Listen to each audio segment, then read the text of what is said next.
Praise the Lord. Praise the Lord. प्रभूच्या नावाला धन्यवाद देतो प्रियांनो मी येस, की देव बाप्पाने ही सुंदरशी वेळ दिलेली आहे. प्रियांनो, मागील दिवसामध्ये देव बाप्पाने मला असं काही रहस्य दाखवलंय आणि जे रहस्य दाखवलंय ते रहस्य देवाच्या महिम्यासाठी आहे. येस, त्यामध्ये देवाने आपलं गौरव ठेवलेला आहे आणि ते गौरव मनुष्याप्रत कसं आणायचं हे पवित्र आत्म्याशिवाय कोणाला सांगता Yes, येणार hallelujah. नाही. म्हणून त्या रहस्याला गुजाला ओपन करण्या अगोदर आपण प्रार्थनेने या भक्तीची सुरुवात करूया. प्रार्थना करत आहे. येस. पवित्र पवित्र पवित्र अतिपवित्र प्रभू परमेश्वर पित्या, राजांच्या राजा आणि प्रभूंच्या प्रभू, या सुंदरशा वेळेला प्रभू आम्ही तुझ्या नावाला धन्यवाद देतो, तुझी स्तुती करतो, तुला गौरव देतो बाप्पा. ओ परमेश्वर बाप्पा, कुठलीच गोष्ट ही तुझ्या इच्छेनुसार होत नाही माझ्या देवा. आज पुन्हा एकदा तुझ्या इच्छेनुसार तो आम्हाला सर्वांना एकत्रित घेऊन आला माझ्या देवा. आणि खरोखर बाप्पा, तुझं सुंदरसं वचन ऐकण्यासाठी आणि तुझा वचनाचा मान खाण्यासाठी परमेश्वर आध्यात्मिक, त्याबद्दल तुला धन्यवाद देते, तुझी स्तुती करते, तुला गौरव देते. प्रभू, तुझं वचन सांगतं, जिथे दोघे किंवा तिघे माझ्या नावाने एकत्रित आहे त्या जागेमध्ये तू आहे. आणि खरोखर आमच्यामध्ये तुझी उपस्थिती आहे बाप्पा. आणि म्हणून आम्ही आमची नजर तुझ्याकडे लावतो बाप्पा, जो आकाश आणि पृथ्वीचा निर्माण करता, ज्याने शब्दाने ही सृष्टी निर्माण केली. ओ प्रारंभी शब्द होता, शब्द देहासही होता आणि शब्द देह झाला. असा परमेश्वर तो आमचा आहेस माझ्या देवा. आणि तू आमच्यामध्ये वस्ती केलीस माझ्या देवप्पा, जो निष्कलंक निर्दोष असा जो ख्रिस्त, याच्या मौल्यवान रक्ताने तो आम्हाला विकत घेतलास माझ्या देवा.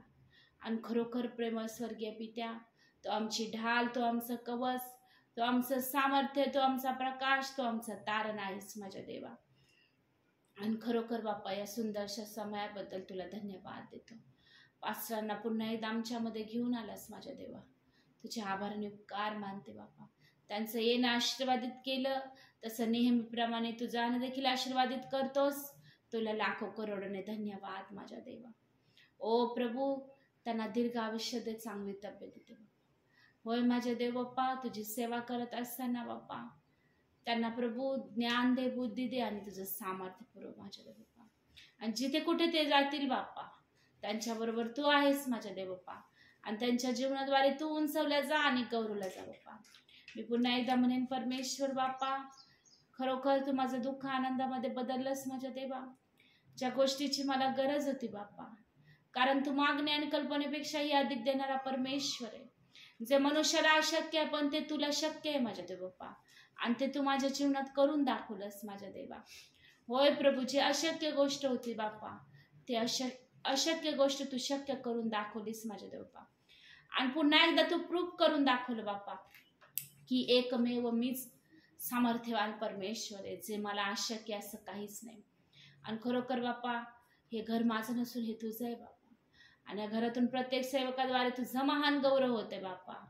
तू उंचवले जाते आणि गौरवले जाते, त्याबद्दल तुला धन्यवाद देते बाप्पा. आणि खरोखर प्रभू, त्या लाजेच्या ठिकाणी तू आम्हाला उंच केलंस, उकिरड्यावर उचलून अधिपतींच्या रांगेमध्ये बसवलंस माझ्या देव बाप्पा. आणि खरोखर बाप्पा, तू मानास अभिमानास पात्र परमेश्वर तू आमचा आहेस माझ्या देव बाप्पा.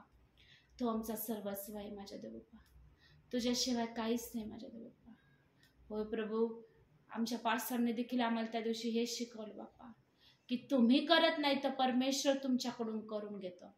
आणि तुमची इच्छा नसताना तो तुम्हाला भाग पाडतो बसण्यासाठी प्रार्थनेला. आणि खरोखर बाप्पा, ही कृपा, ही दया तुझी आमच्यावर आहे बाप्पा, की बाप्पा तू आम्हाला तुझ्यापासून कधीच दूर जाऊ देत नाही बाप्पा. तुझ्या चरणाजवळ तू आम्हाला बोलावून घेतो बाप्पा. कारण तुझं वचन सांगतं, तुम्ही मला निवडले नाही तर मी तुम्हाला निवडले आहे. आणि खरोखर परमेश्वर, तूच आम्हाला निवडले बाप्पा. तूच आमच्यावर दया आणि कृपा केलीस माझ्या बाप्पा. आणि रोज नवीन दिवस तू आमच्या आयुष्याला जोडतोच बाप्पा. होय माझ्या देव बाप्पा, अन्यथा आम्ही आमच्या जीवनाची गॅरंटी देऊ शकत नाही बाप्पा. होय प्रभू राजा, या घराच्या बाहेर पाय ठेवला प्रभू, तर माहीत नाही प्रभू आमचं मरण आहे बाप्पा, पण आज खरोखर बाप्पा तुझी दया, तुझी कृपा, तुझा अनुग्रह माझ्या कुटुंबावर आहे बाप्पा, जेणेकरून प्रभू आजपर्यंत तू आम्हाला जिवंत ठेवलंस बाप्पा, आणि तुझा सामर्थ्याचा हात तो आमच्यावर ठेवलास बाप्पा, त्याबद्दल तुझे आभार आणि उपकार मानते. पुन्हा एकदा प्रभू तुझ्या नावाला धन्यवाद देते, तुझी स्तुती करते, तुला करू देते. सर्व मान, महिमा, सन्मान, गौरव प्रभू येशूच्या नावामध्ये बाप्पा तुलाच देते. छोटीशी प्रार्थना धन्यताना प्रभू येशू ख्रिस्ताच्या गोड प्रीती नावात मागते म्हणून पित्यातोय. आमेन.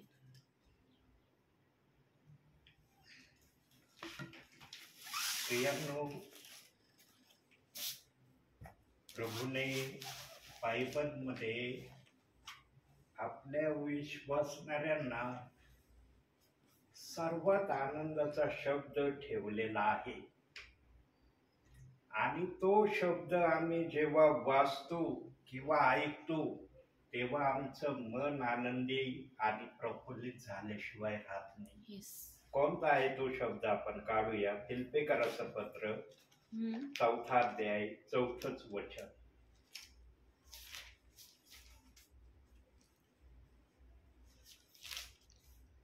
प्रभूमध्ये सर्वदा आनंद करा. मी पुन्हा म्हणेन आनंद करा. किती समाधान आहे या शब्दामध्ये. किती आनंद आहे आमच्यासाठी या शब्दामध्ये. परंतु प्रियांनो, ज्या प्रभूने हा शब्द आमच्यासाठी दिलाय ना, त्या प्रभूच्या हृदयाकडे आम्ही पाहिलं का कधी, की तो समाधानी आहे का आम्हाला पाहून? प्रभूला आम्हाला पाहून समाधान मिळतं का? प्रभू आमच्याकडे पाहून प्रसन्न होतो का? आम्ही फक्त प्रभूकडे घेण्याची अपेक्षा खूप करतो. मग ती शारीरिक असू द्या, आत्मिक असू द्या, फक्त प्रभूकडून आम्हाला पाहिजे आहे. तो आम्हाला देत राहा. आम्ही जरी मनाने म्हणलं ना बस झालं, तरी तुला वाटलं ना तर देत राहा, आम्ही ते स्वीकारू. इथपर्यंत आमच्या मनाची तयारी आम्ही केलेली, पण कधीच आम्ही प्रभूच्या हृदयाकडे पाहण्याची इच्छा दर्शवली नाही. आणि विश्वासणाऱ्यांनी, सेवकांनी प्रभूचं मन ओळखावं म्हणून बायबलमध्ये एक वचन ठेवले, आणि त्या वचनामध्ये फार मोठा अर्थ प्रभूने ठेवलेला आहे. आता प्रभू कशा प्रकारे तो अर्थ आपल्यापर्यंत प्रगट करील मला माहिती नाही, पण ते वचन आपण बघूया. इर्मयाचं पुस्तक 13वा अध्याय 17वं वचन.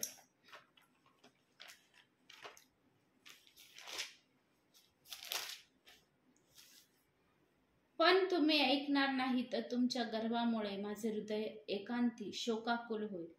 परमेश्वराच्या कळपाचा पाडाव होतो म्हणून मी रडेन, माझ्या डोळ्यातून टपटप आसवे गळतील.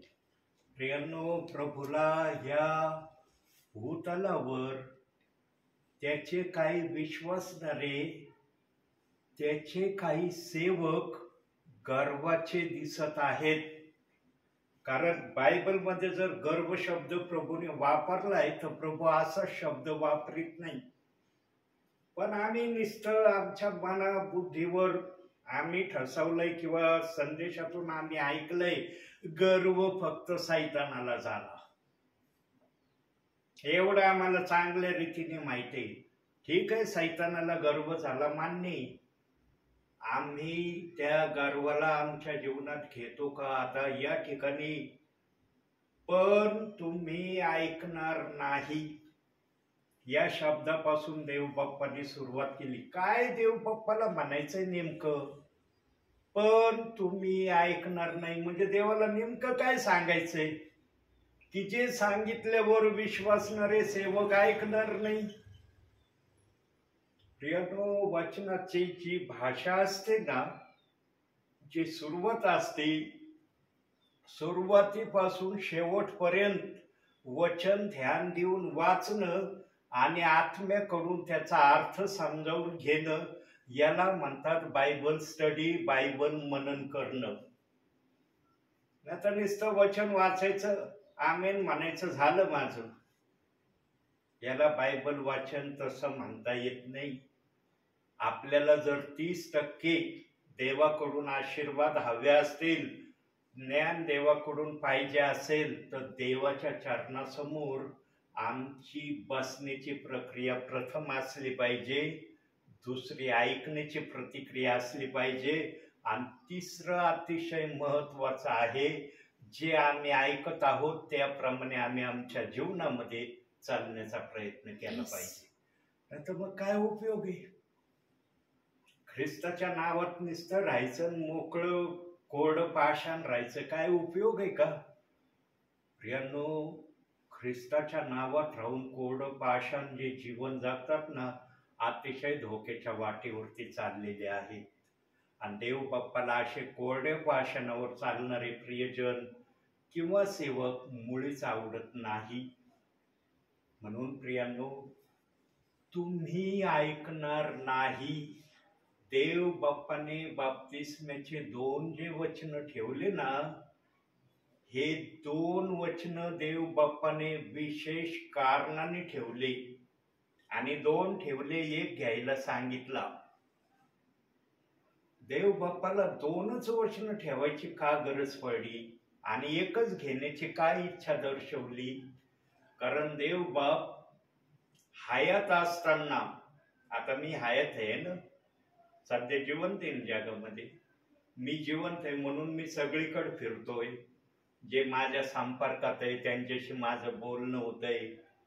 प्रार्थनेला जिथं जातो तिथले प्रियजन माझ्या संपर्कात आहे.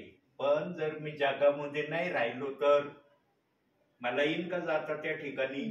हो प्रियांनो, येशू ख्रिस्त जे म्हणाला ना वचनात, पण तुम्ही ऐकणार नाही.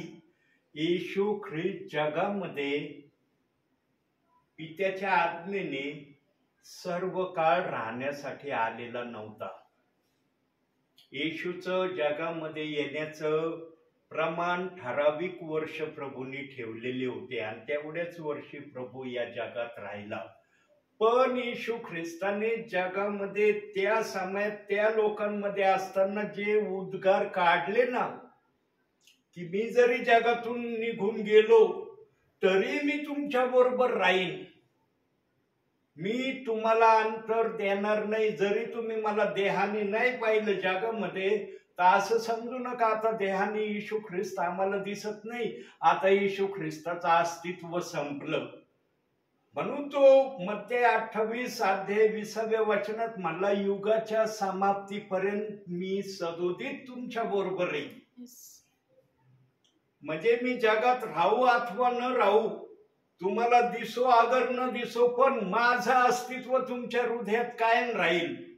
आता सांगा, येशू ख्रिस्ताच्या काळामध्ये जे विश्वासणारे किंवा जे लोक येशूच्या संपर्कामध्ये होते ते लोक आज आहेत का जगामध्ये?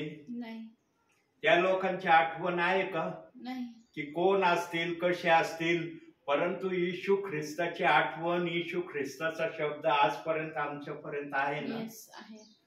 त्या लोक आता जे प्रभूमध्ये झोपी गेले, त्यांना जोपर्यंत ते हयात होते जगात, तोपर्यंत ते येशूच्या संपर्कामध्ये जिवंत असताना असतील. येशू ख्रिस्त स्वर्गात गेल्यानंतरही येशू आपल्या हृदयात आहे याचा त्यांनी अनुभव घेतला असेल. प्रियांनो, येशू ख्रिस्त या वचनामध्ये मत्ते 28:20 मध्ये फक्त येशू मी हा तुमच्या बरोबर अशा प्रकारे युगाच्या समाप्तीपर्यंत राहील हे उद्गार काढले होते.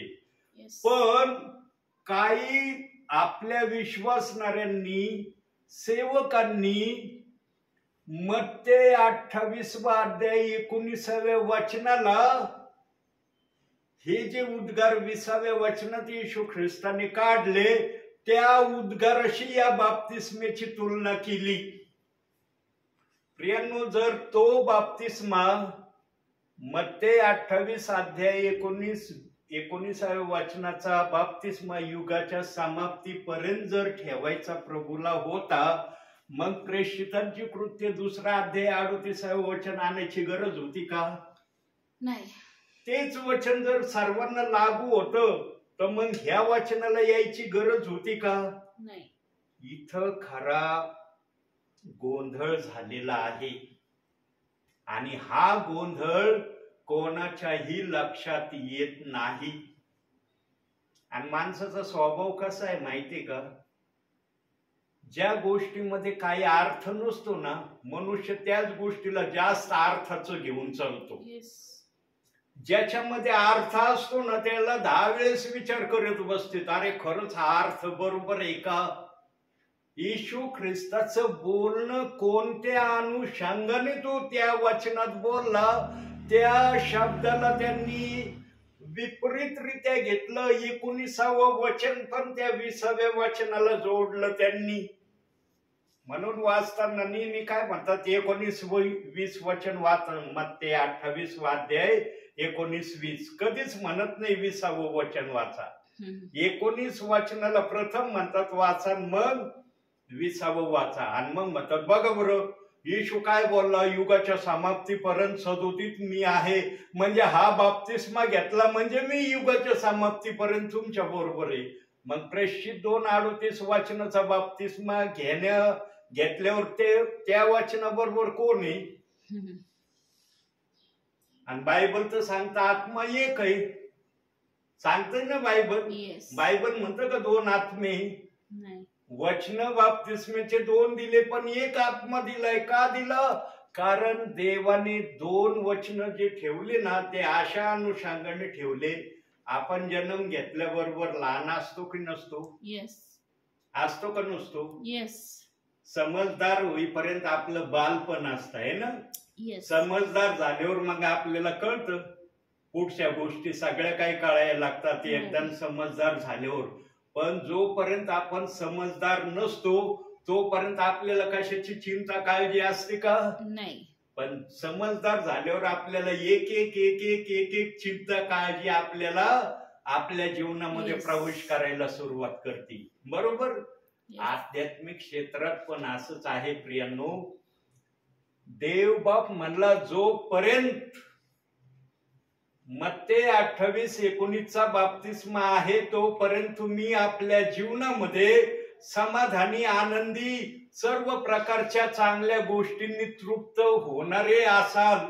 बघा आज या वचनाची सेवा करणारे सेवक, बहुसंख्य सेवक सगळेजण आनंदामध्ये आज सेवा करतात. बहुसंख्य सगळे सेवक आनंदाची सेवा आहे. प्रत्येकाला वेगवेगळ्या प्रकारे देव बाप्पाने देवाचे लेकरं दिले, त्यांना चर्च आहे, सगळ्या गोष्टी सुव्यवस्थित आहेत. परंतु प्रेषित 2:38 वचनाची सेवा करणाऱ्यांची बघा स्थिती काय आहे आज. त्यांना हॉल असतो प्रियांनो. शक्यतो हॉलमध्येच या वचनाची सेवा करणारे सेवक आपली सेवा करतात. काही ठिकाणी आहे त्याचे चर्च, असं नाही म्हणत की काही ठिकाणी चर्च नाही, पण बहुसंख्य ठिकाणी हॉल आहे आणि हॉलमध्ये जास्तीत जास्त ही सेवा देवाचे सेवक करतात. आणि ही सेवा करणारे सेवकांजवळ विश्वासणारे तेवढे नाहीत जेवढे मत्ते 28-19 मध्ये विश्वासणारे दिसत आहेत. कारण आनंद ज्या ठिकाणी तिथं मनुष्य जायला खूप आनंदी राहतो. जिथं एक वचन बघूया आपण, थेसलिनकराचं पत्र 3रा अध्याय 4थं वचन. जरा वचनाचा सपोर्ट घेऊ आपण बोलण्यामध्ये.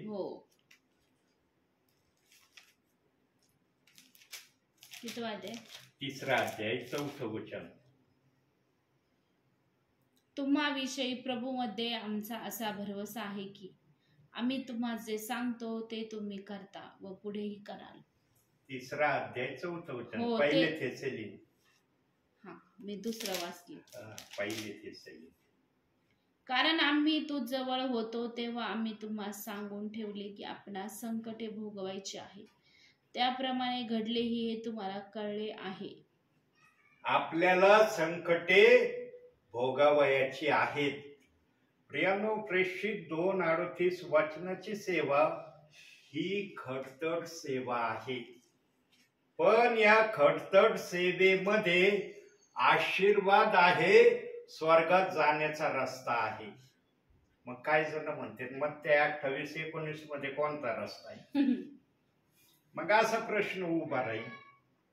प्रियांनो, प्रभूने आपल्या मनामध्ये ज्या योजना धरून बायबल लिहिलेले आहे ना, आम्ही फक्त प्रभूची भावना ओळखून चाललं पाहिजे. येस, आमेन. आम्ही आमच्या भावना वचनाला धरून व्यक्त नाही केल्या पाहिजे. प्रभूची जेवढी अपेक्षा इच्छा आहे ना, तेवढ्याच अपेक्षा इच्छेमध्येच आम्ही देवामध्ये राहण्याचा प्रयत्न केला पाहिजे. सर्वात मोठी देव बाप्पाची इच्छा काय आहे, बायबल मधून बघू आपण.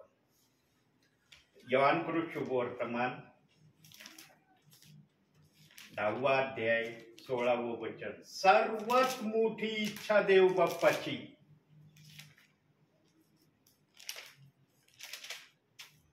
वचन 10वा अध्याय 16वे वचन. या मेंढवाड्यातली 90 अशी माझी दुसरी मेंढरे आहेत, तीही मला आणली पाहिजेत. ती माझी वाणी ऐकतील, मग एक कळप एक मेंढपाळ असे होईल. प्रभूला फक्त एक कळप हवा आहे. येस. प्रभूने बायबल मध्ये कुठही 2 कळप किंवा 2 कळपापेक्षा अधिक कळपाची अपेक्षा केलेली नाही. पण आता एक कळप प्रभूला हवा आहे. इथं पण तडजोडी निर्माण करण्यात आलेल्या आहेत. इथं पण काही जणांनी आपल्या विचारांनी प्रेयर चालू. हॅलो हॅलो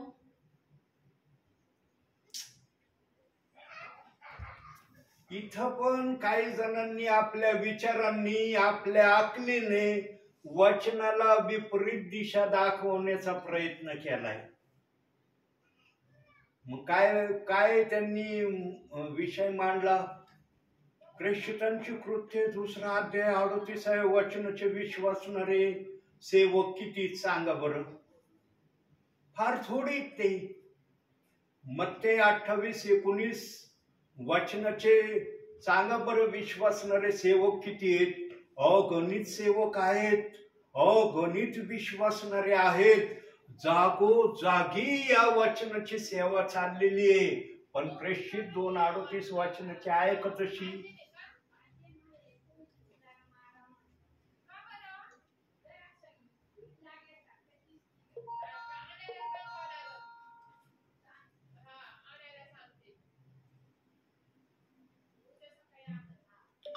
प्रेयर चालू आहे.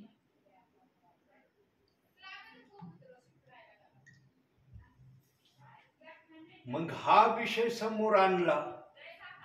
प्रियांनो, कधीही आपल्या अकलेने, आपल्या बुद्धीने देवाच्या वचनाला दाबून ठेवण्याचा प्रयत्न करू नये.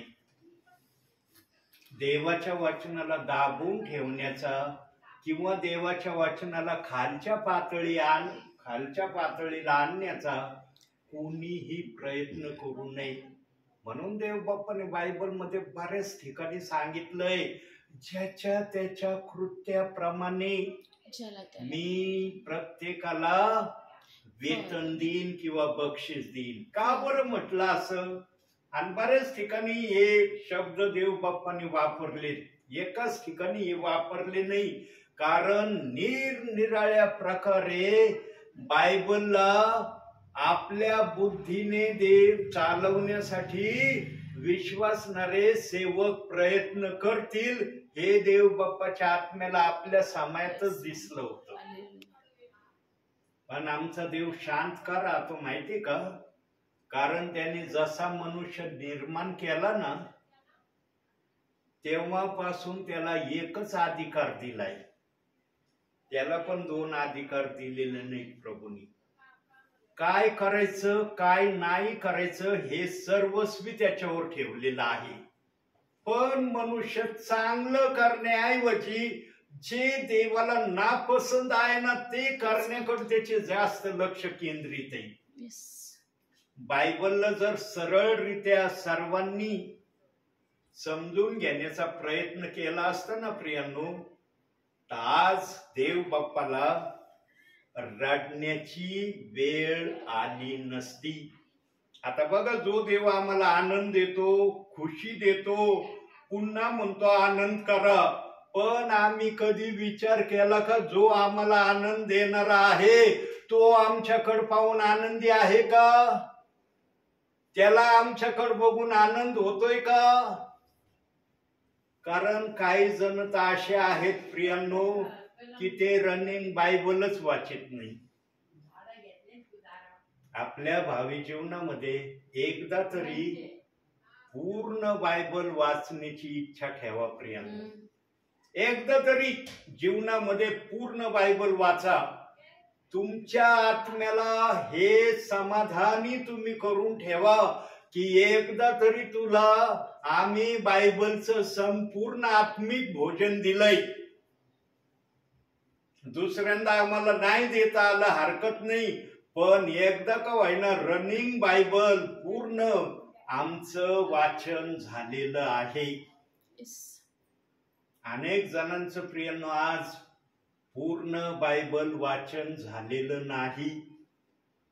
देवबाप जर माझ्या मुखातून हे शब्द काढीत आहे तर अशी परिस्थिती आहे. आता ती कुठं असेल, कशी असेल हे मला नाही माहिती, पण देवबाप जर हे शब्द उच्चारितोय की रनिंग बायबल बहुसंख्य विश्वासणाऱ्यांनी वाचलं नाही, तर हे शब्द देवबापाचे 100% खरं आहे. प्रियांनो, दुसरी गोष्ट पाहूया आपण जरा वाचनातून. इब्रिकराचं पत्र 5वा अध्याय 12वं वचन.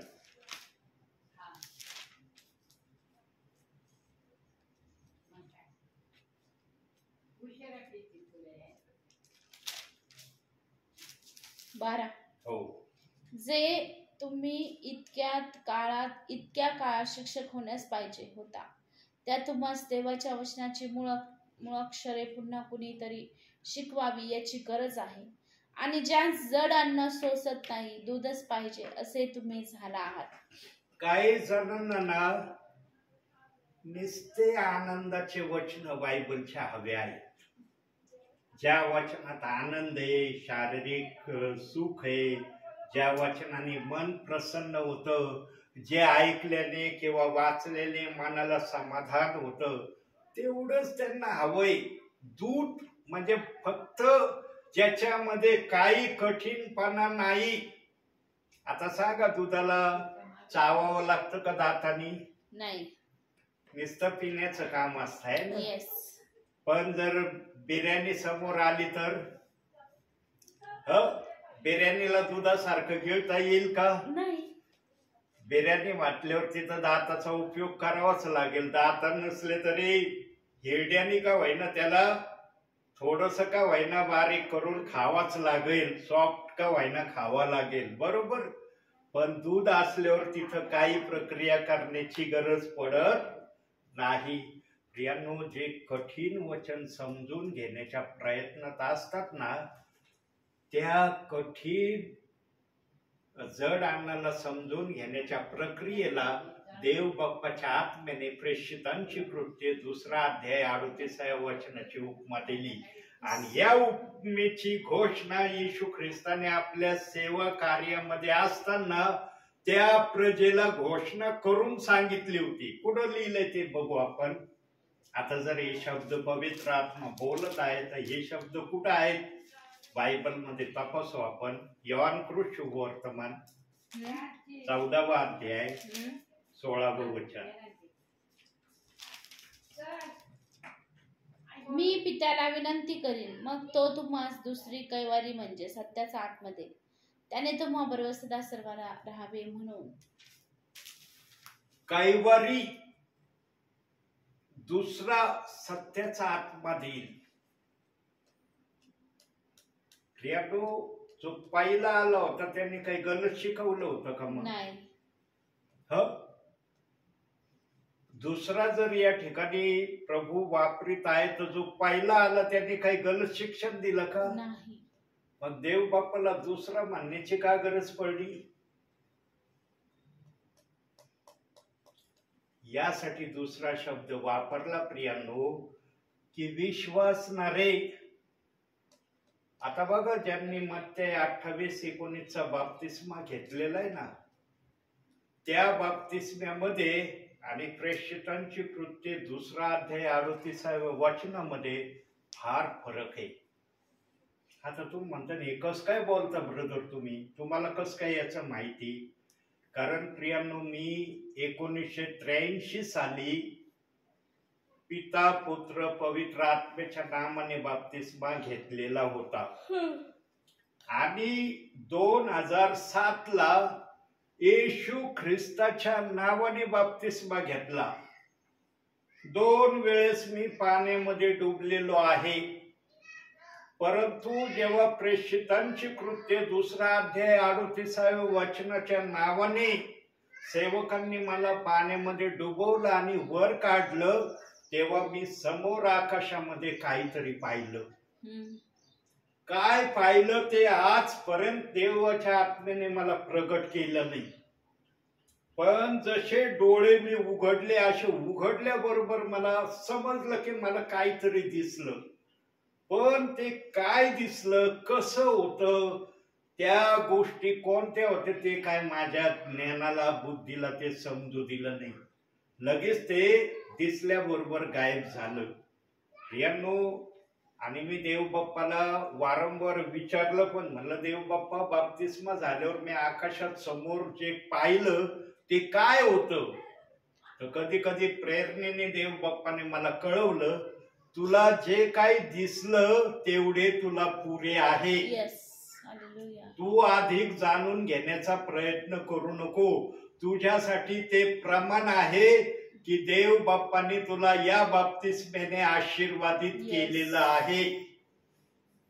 आणि त्यानंतर प्रियांनो, मी जेव्हा बायबल वाचायला लागलो, इतकं बायबल मला चांगल्या प्रकारे कळायला लागलं आणि इतके देव बाप्पाचे वचन माझ्या हृदयाशी बोलायला लागले, ते मी सांगू शकत नाही. बघा, माझ्या संदेशामध्ये अतिशय थोडे वचन आहेत आणि या थोड्याशा वचनामधूनच मी आपल्याला बोलत आहे. प्रियांनो, आम्ही जड अन्न घेण्यासाठी तयार राहावं, ही दुसरा विषय आहे. तिसरी गोष्ट पाहूया आपण. इब्रिकरांचं पत्र 5वाच अध्याय आणि 13वं वचन.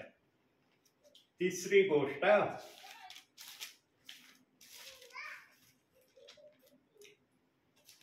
5वा अध्याय 13वं वचन. दुधावर राहणारा नीतिमत्वाच्या वचनाविषयी अपरिचित असतो, कारण तो बाळक आहे. नीती वचनाविषयी तो अपरिचित, म्हणजे देवाच्या सामर्थ्याच्या गोष्टी जाणण्यामध्ये तो अपरिचित आज्ञेने असतो. का आज्ञेने असतो? कारण देव बाप्पाने ज्या इच्छेने त्याला प्रभूमध्ये चालण्यासाठी सांगितलंय त्या प्रकारे चालण्याची तो तयारी दाखवित नाही. आज सांगा बरं, जर मी कोणाला म्हटलं प्रेषितांची कृत्ये 2 अध्याय 38व्या वचनाप्रमाणे तुम्ही आपल्या जीवनामध्ये चालण्याची तयारी दाखवा, किती जण करतील असं? ते म्हणते नाही जमणार आम्हाला, आम्ही मत्ते 28:19 वचनाप्रमाणे आतापर्यंत चालत आलेलो आहोत आणि तुम्ही एकाएकी आम्हाला हे प्रेषित 2:38 वचनाप्रमाणे सांगता, आमच्याच्यानी चालणं होणार नाही. याला जड अन्न हे नाव दिलंय. आणि दुसरं नाव काय दिलंय? वचनाविषयी अपरिचित. काही जणांना या वचनाची माहितीच नाही, म्हणून काही जण म्हणतात हे वचन आम्हाला सांगूच नका, कारण हे वचन आम्हाला ऐकायचीच इच्छा होत नाही, कारण या वचनाविषयी आम्हाला कोणी शिक्षणच दिलं नाही. ज्या वचनाविषयी गलत अफवा आणली प्रियांनो, त्या वचनाचं शिक्षण दिलं जाईल का? ज्या वचनाला इतके कठीण शब्दांनी दोष लावण्यात आलेला आहे, खोटा संदेष्टा, नरकात जाणारा, हे प्रमुख शब्द जर त्या वचनाला जोडलेले आहेत, तर कोणता विश्वासणारा, कोणता सेवक या वचनाला ऐकण्याची तयारी दाखवीन. प्रियांनो, या वचनामध्ये स्वर्गात जाण्याचा रस्ता देव बाप्पाने ठेवलाय. आता सांगा, येशू ख्रिस्ताने आम्हाला सुवार्थ सांगितली का? नाही. आम्हाला सुवार्थ कोणाकडून मिळाली? पाऊलाकडून. पाऊलाकडून. पाऊलाला कोणाकडून सुवार्थ मिळाली? याच्याकडून, काय म्हणतात त्याला? आता मेन विषय सांगतो. जगामध्ये येशू ख्रिस्ताचं नाव जिवंत कोणी ठेवलं माहिती का? 12 प्रेषितांनी देवाचं नाव जिवंत ठेवलं. त्यांनी जर देवाचं नाव जिवंत ठेवलं नसतं ना, तर आज आम्ही ख्रिस्तामध्ये असतो किंवा नसतो आम्हाला माहिती नाही. पौल पण 12 प्रेषित मध्येच गेला ना. त्याला पण प्रेषितांचा दर्जा देण्यात आला. परंतु खरं शिक्षण 12 शिष्यांनी, खरं देवाचं नाव 12 शिष्यांनी, आणि जे त्यांच्या सोबत 108 जण होते, त्या 108 जणांचं वर्णन बायबल करत नाही. पण त्यांनी पण देवाचं कुठं ना कुठं कार्य सेवा केली असेल, पण ते बायबल मध्ये नमूद करण्यात आलेले नाही. पण 12 प्रेषितांविषयी बायबल मध्ये ठामपणे सांगण्यात आलंय, ते पण थोडक्यात सांगण्यात आलंय. म्हणून त्यांना नाव काय देण्यात आलं बघूया. त्यांना नाव काय देण्यात आलं? प्रेषितांची कृत्य 17वा अध्याय 6वं वचन.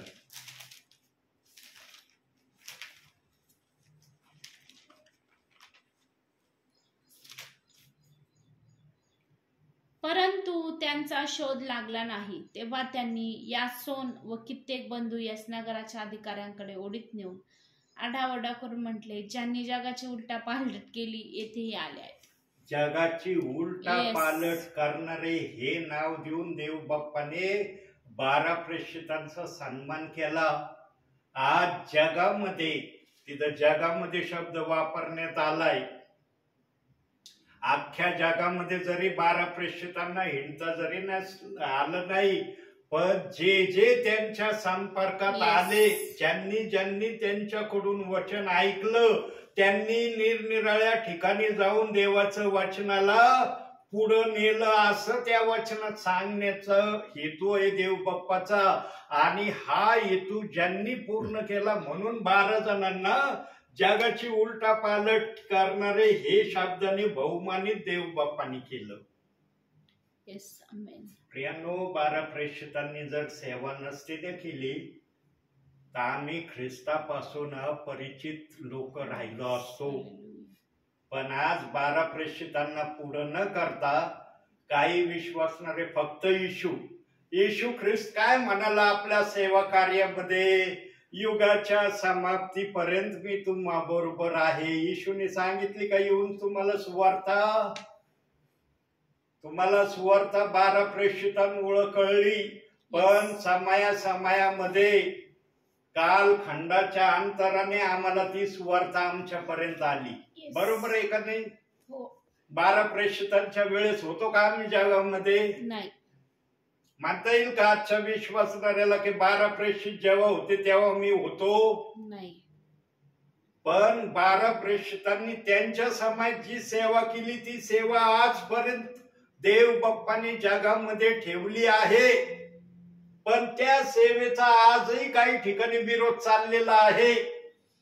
आणि 12 प्रेषितांनी सर्वात महत्वाची सूचनाचं वचन किंवा सर्वात मोठी गोष्ट आपल्या सेवा कार्यामध्ये काय सांगितली? येशू ख्रिस्ताच्या नावाने बाप्तिस्मा घेणं अनिवार्य आहे. आणि त्या समाजातल्या विश्वासणाऱ्यांनी ऐकलं आणि बाप्तिस्मे घेतले. प्रेषितांच्या कृत्यामध्ये अनेक ठिकाणी प्रेषित 2:38 वचनाच्या बाप्तिस्म्याचं वर्णन आलेलं आहे. पण मत्ते 28:19 वचनाचं एकदाच वर्णन आलेलं आहे. एकदाच ते वचन बायबल मध्ये देण्यात आलेलं आहे. दुसऱ्यांदा मत्ते 28:19 बाप्तिस्म्याचं वचन अख्ख्या बायबल मध्ये नाही. शोध घेऊन बघा तुम्ही. पण येशू ख्रिस्ताच्या नामाच्या बाप्तिस्म्याविषयीचे वचन एक ठाम पुरावा दाखवतो. गलतीकाराचं पत्र 3 अध्याय 26-27 वचन वाचा.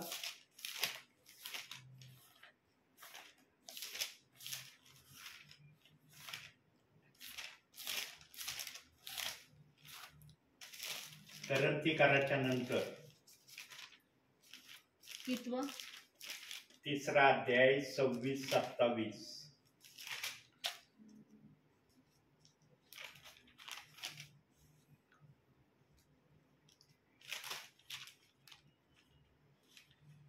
ख्रिस्त येशूवरील विश्वासाच्या द्वारे तुम्ही सर्व देवाचे पुत्र आहात. तुम्हामधील जितक्या जणांचा ख्रिस्तामध्ये बाप्तिस्मा झाला आहे तितक्यांनी ख्रिस्ताला परिधान केले आहेत. काय म्हणते वचन? येस. जितक्यांचा बाप्तिस्मा ख्रिस्तामध्ये हा शब्द वापरलाय. तिथं पिता पुत्र पवित्र आत्म्याच्या वर्णन नाहीये. प्रियांनो, ख्रिस्ताचा बाप्तिस्मा आणि पिता पुत्र पवित्र आत्म्याच्या बाप्तिस्मा याच्यामध्ये अंतर आहे. काही जणांना हे वचन समजत नाही आणि या वचनाला धरूनही गलत शिक्षण दिलं जातं. सांगितलं जातं कधी कधी की बघा इथं हे वचन दिलंय ना, म्हणजे मत्ते 28-19 वचनाचा अर्थ या ठिकाणी आहे. प्रियांनो, या ठिकाणी ख्रिस्ताचा बाप्तिस्मा म्हटलं म्हणजे प्रेषितांची कृत्ये 2 अध्याय 38 वचनाशी या वचनाचा जवळचा संबंध आहे. किंवा त्याच प्रकारचा शब्द या ठिकाणी ठेवण्यात आलेला आहे असं म्हटलं तर काही वाईट होणार नाही. वचनाला विपरीतरित्या शिकवण्याचं कार्य आजही चाललंय प्रियांनो. देवाचं वचन ज्या मार्गाने बोलायला सांगतं ना त्याच मार्गाने बोललं पाहिजे आणि त्या मार्गाने बोलण्यासाठी तुमच्याजवळ पवित्र आत्मा असला पाहिजे. पवित्र आत्मा नाही ना काही तुम्ही सांगता, मग समोरच्या व्यक्तीचं समाधान करण्यासाठी तुम्ही कुठले शब्द वचनाला घेऊन बोलताल. पण पवित्र आत्म्याच्या प्रेरणेने जर पवित्र आत्मा बोलेल ना तर पवित्र आत्मा कधीच गलत सांगणार नाही, गलत शिक्षण तो देणार नाही की या वचनाचा अर्थ असा आहे. म्हणून आत्म्याने भरलेला सेवक वेगळा आहे आणि बुद्धीच्या प्रेरणेने चाललेला सेवक वेगळा आहे. आत्म्याची सेवा जीवन देणारी आहे, बुद्धीची सेवा न्यायात नेणारी आहे. जे बुद्धीने आज देवाची सेवा करत आहे ना प्रियांनो, कोण करत आहे, कुठं करत आहे, कशी करत आहे मला नाही माहिती, पण देवाचा आत्मा जर हे उच्चारण करतोय ना, जेवढे बुद्धीच्या प्रेरणेने आज देवाची सेवा करत आहे सर्व न्यायासाठी उभे राहणार आहे. एकही जण न्यायापासून वाचणार नाही आणि ते न्यायामध्ये जावे म्हणून पेत्राला दरवाजावर उभं केलंय. अरे बुद्धीची सेवा पृथ्वीवर केली, तुला आत नाही येता येणार, बाहेर थांब. येशू येईल तुला काय विचारेल त्याला उत्तर दे. येशू मला म्हणला ना आज जाऊ दे याला, मी लगेच सोडेल. पण ज्यांनी आत्म्याची सेवा केली पेत्र त्यांना वेलकम म्हणून आत पाठवी. कदाचित पेत्राला जर वाटलं तर तो पाठ थपथपवून पण त्यांना म्हणन जा आतमध्ये. पण ज्यांनी बुद्धीच्या प्रेरणेने सेवा केली ना त्यांचा न्याय अटळ आहे, ते न्यायापासून वाचणार नाही. म्हणून बायबलमध्ये देवबाप पण म्हणला काही जणांचा न्याय होणार नाही, काही जणांचा न्याय होणार आहे. ज्यांचा न्याय होणार आहे ते देवाला मान्य न होणारे त्यांनी सेवा केली म्हणून त्यांचा न्याय होणार आहे.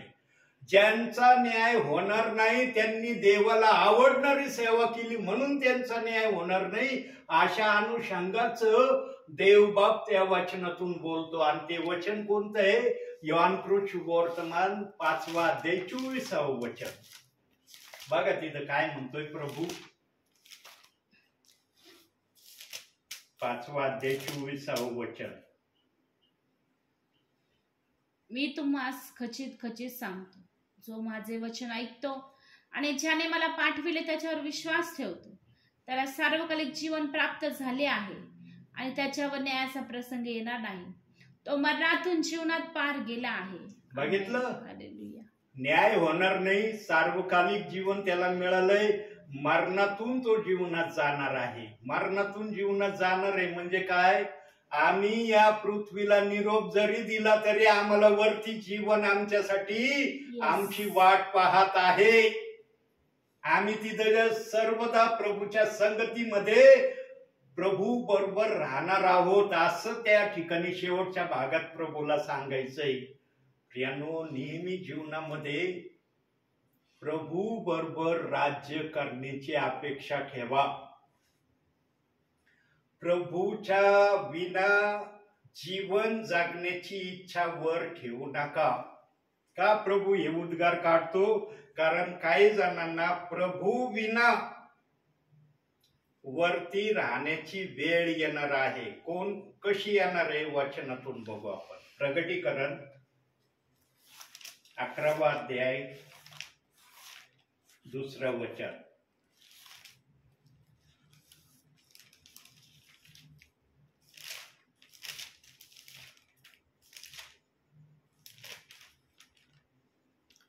तरी मंदिराबाहेरचे अंगण सोड, त्याचे माप घेऊ नको, कारण ते विदेशी लोकांस दिले आहे आणि पवित्र नगर ते 42 महिने तुडवतील. अंगणाचं माप घेऊ नको. काही जण अंगणात थांबणार आहेत आणि जे अंगणात थांबणार आहेत ना प्रियांनो, त्यांना प्रभूची सहभागिता सतत मिळणार नाही. ते प्रभूच्या सहभागितेविना जास्त करून अंगणामध्ये थांबणार आहेत. पण जे स्वर्गामध्ये असणार आहेत त्यांना प्रभूची सहभागिता प्रत्येक क्षणाला त्या ठिकाणी मिळणार आहे. आता देवाबरोबर प्रत्येक क्षणाला आम्हाला राहायचंय का अधून मधून देवाच्या सहभागितेमध्ये चालायचं, याचा निर्णय आमच्यावर देव बाप्पाने ठेवला आहे.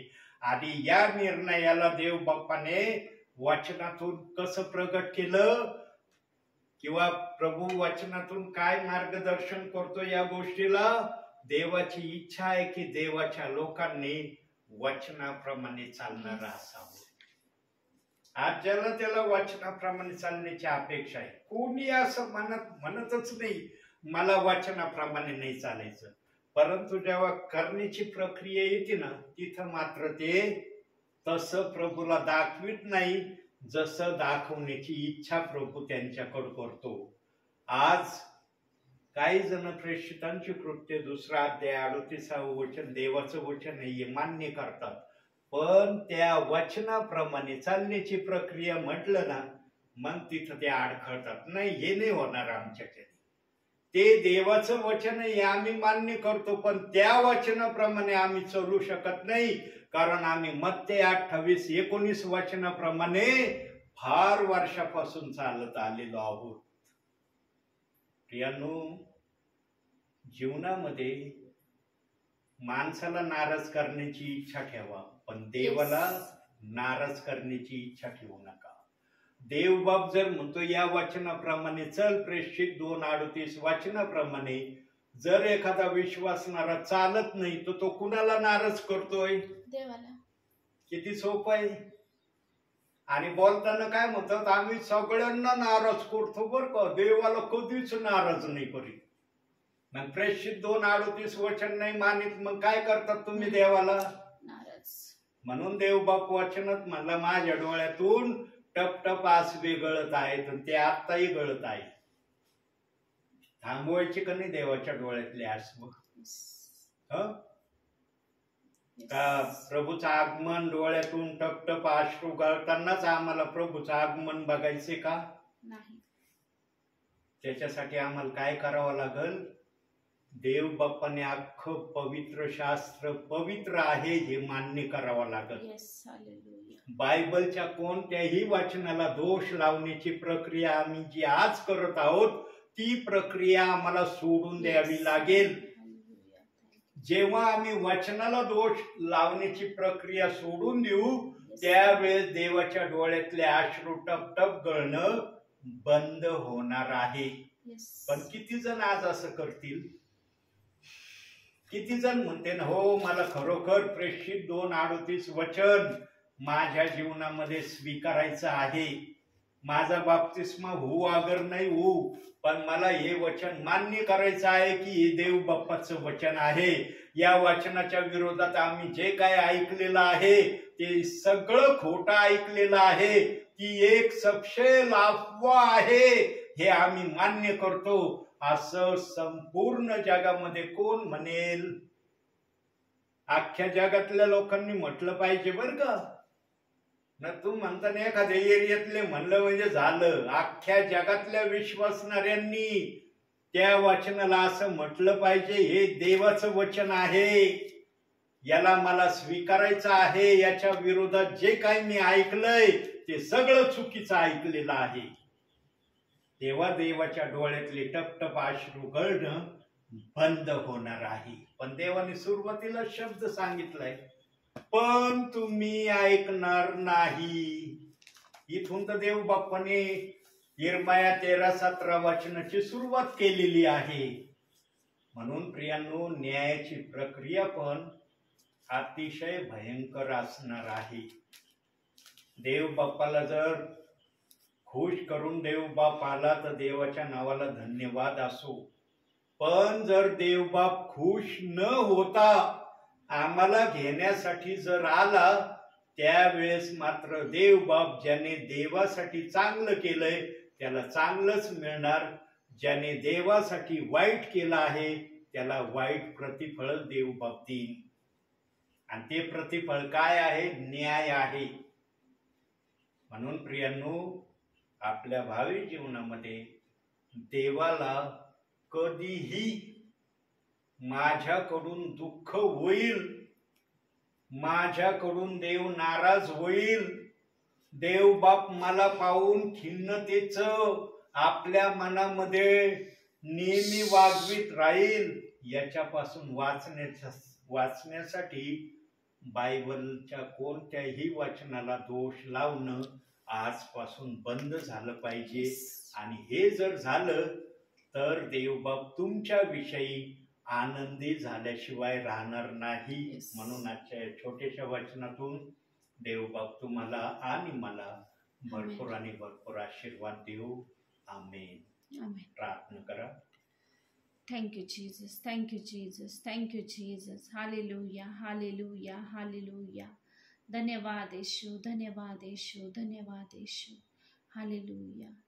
करते हैं तेरी हम स्तुति हृदय की गहराइयों से, करते हैं तेरी हम स्तुति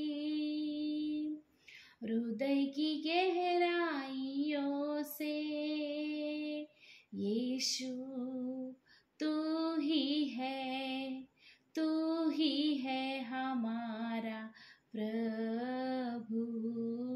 यीशु तू ही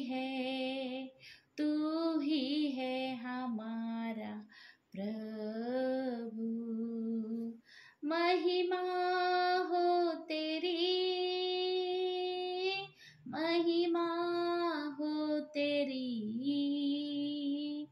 महिमा हो तेरी, महिमा हो तेरी.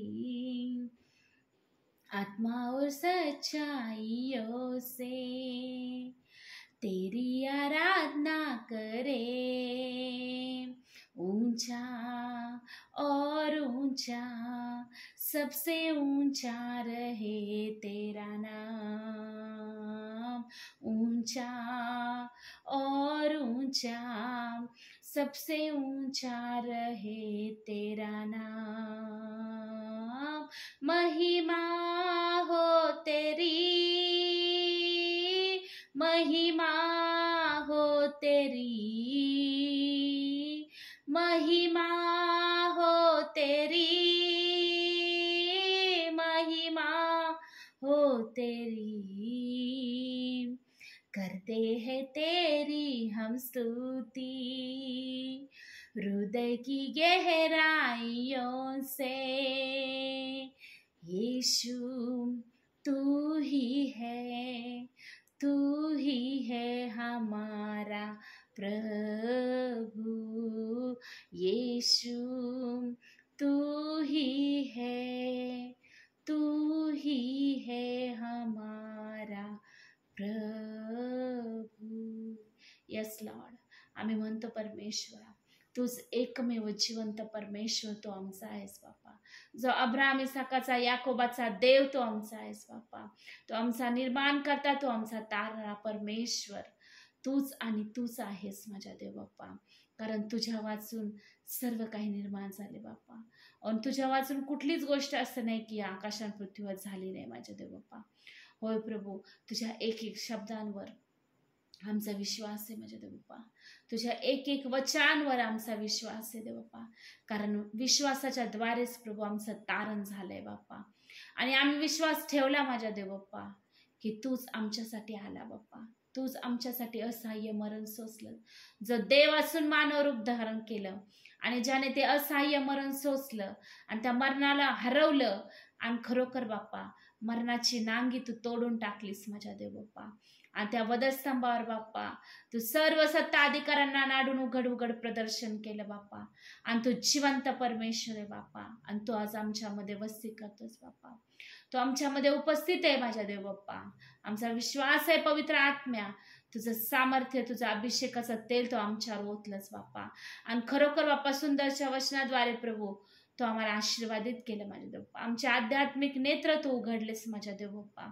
तुझ्या आभाराने उपकार मानते, तुझी स्तुती करते, तुला गौरव देते बाप्पा. खरोखर प्रभू पास्टरांना तो ऑलरेडी आशीर्वादित केलंय माझ्या देव बाप्पा. खरोखर परमेश्वर बाप्पा सुंदरचं वचन ते आमच्यापर्यंत घेऊन येतात आणि सुंदरच्या वचनातून प्रभू सोप्या भाषेमध्ये ते आम्हाला त्याचा अर्थ समजून सांगतात बाप्पा. आणि खरोखर प्रभू आमचा जीव धन्य आहे प्रभू. आमचा जीव आनंदी आहे माझ्या देवपा. कारण त्यांनी सुरुवातीलाच वचन घेतलं की प्रभूमध्ये सर्वदा आनंद करा. मी पुन्हा सांगतो तुम्ही आनंद करा. पण प्रभू आज त्यांनी आम्हाला प्रश्न विचारला की देव तुम्हासाठी आनंदित आहे का? देवाची इच्छा काय तर ती तुम्ही जाणून घेतली का? आणि आज खरोखर प्रभू आम्ही या वचनाद्वारे आशीर्वादित झालो बाप्पा. आणि खरोखर बाप्पा आम्ही तुला खुश आणि आनंदी करण्याचा वेळोवेळी प्रयत्न करावा बाप्पा. आणि खरोखर प्रभू ते ज्ञान, ते बुद्धी, ते सामर्थ्य तो आम्हाला पुरव माझ्या देव बाप्पा. आणि आमच्या जीवनाद्वारे होऊ दे तुझ्याच नावाचा गौरव बाप्पा. पुन्हा एकदा प्रभू आमचा परिवार मिळून प्रभू आम्ही तुझ्या हातामध्ये आमचा जीव आत्मा शरीर तुझ्या हातामध्ये समर्पित करतो. आणि खरोखर प्रेम स्वर्गीय पित्या पास्टरांच्या देखील परिवाराला तो ऑलरेडी आशीर्वादित केले बाप्पा. अजून प्रभू परमेश्वर तुझ्या आशीर्वाद त्यांना आशीर्वादित कर बाप्पा. त्यांच्या मनातील अंतकरणातील इच्छा तू पूर्ण करणारा परमेश्वर आहे बाप्पा. कारण तू अंतकरण चाळून पाहतोस बाप्पा. ते आम्हाला माहीत नसून ते तुला माहिती आहे बाप्पा. आणि तू योग्यतेचा पूर्ण करणारा परमेश्वर आहेस माझ्या देव. माझे लेकरं, माझे पती, माझा पूर्ण परिवार मिळून आम्ही तुझ्या हातामध्ये समर्पित होतो बाप्पा. आणि पुन्हा एकदा प्रभू तुझ्या नावाला धन्यवाद देतो की आजचा दिवस तो आमच्या आयुष्याला जोडलास बाप्पा. आणि तुझी दया, तुझी कृपा नव्याने तू आमच्यावर रोज आणि रोज करीतोस. कारण तुझी दया, तुझी कृपा सनातन आहे बाप्पा. तो अद्भुत मंत्री, तू सर्व समर्थ परमेश्वर पिता, पुत्र, पवित्र आत्मा.